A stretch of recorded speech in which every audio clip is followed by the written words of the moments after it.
Hello everyone, today on Sustainable DIY Saturday we are going to be making homemade sustainable deodorant. So it's made of 4 ingredients and you can get them at any store and they are customizable, so if you don't have one ingredient you can definitely swap it out for a different one.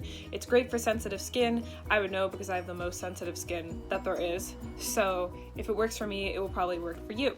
And if it doesn't, that's okay, you can just try different variations. But the whole process only takes about 10 minutes and you get a full about 250 milliliter container of natural deodorant that you can use for any occasion.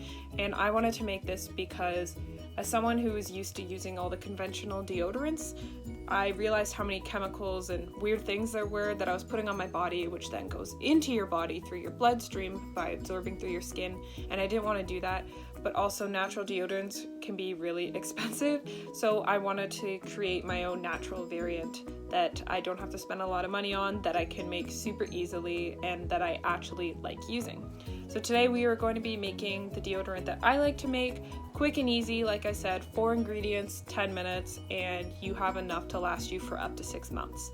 So let's get started. You will need 1/4 cup of shea butter, 5 tablespoons of arrowroot starch, 1.5 tablespoons of baking soda, and 20 drops of your preferred essential oil. And then a small 250 ml container. First, we're going to add the shea butter to a double boiler and allow that to melt completely into a liquid.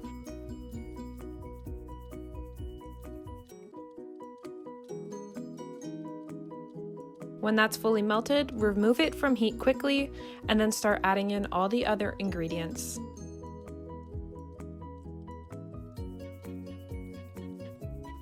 And give that a good mix, and then we will add in the 20 drops of essential oil.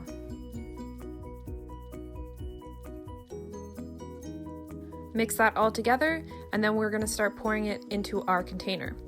Now, because the shea butter is still pretty hot, it's going to be liquidy for a while, so you can set it aside for about an hour or so, or you can pop it into the fridge if you'd like it to be done quicker. And as you can see, once it's dry, it's a solid and it's easily malleable. So now we've got a container of homemade deodorant. This will last about 3 to 6 months. Because of the shea butter, if you try to keep it longer than that, it might start going bad, but otherwise you probably will use it up by then. A thing to note is it is deodorant, it's not antiperspirant, so if you're trying to use it to stop sweating, it's not going to work, and it's also not good for your skin to be doing that, so it's more just to minimize odors from sweating. So I encourage you to give it a try. If you don't like tea tree oil, then you can use other essential oils as well. I chose tea tree oil for its antibacterial properties, and it does work for my skin. Some people it won't work, so if you're not sure if a certain essential oil will work on your skin or not, put a drop on your skin, leave it for 24 hours, and see if you get a reaction. That took in total, with the boiling, 10 minutes to put together. Super quick and easy. Instead of spending $10 on a natural deodorant at the stores, which are made of, I'm not joking, the exact same products, you now have your own deodorant that you can customize and you can get way cheaper and a lot easier. And more sustainable, of course. So I hope you enjoyed this tutorial. If you've tried making your own sustainable deodorant in the past, or you are planning on making it, let me know in the comments. And if you have any other recommendations or things you want to see in our Sustainable DIY Saturdays, let me know. Thanks for watching.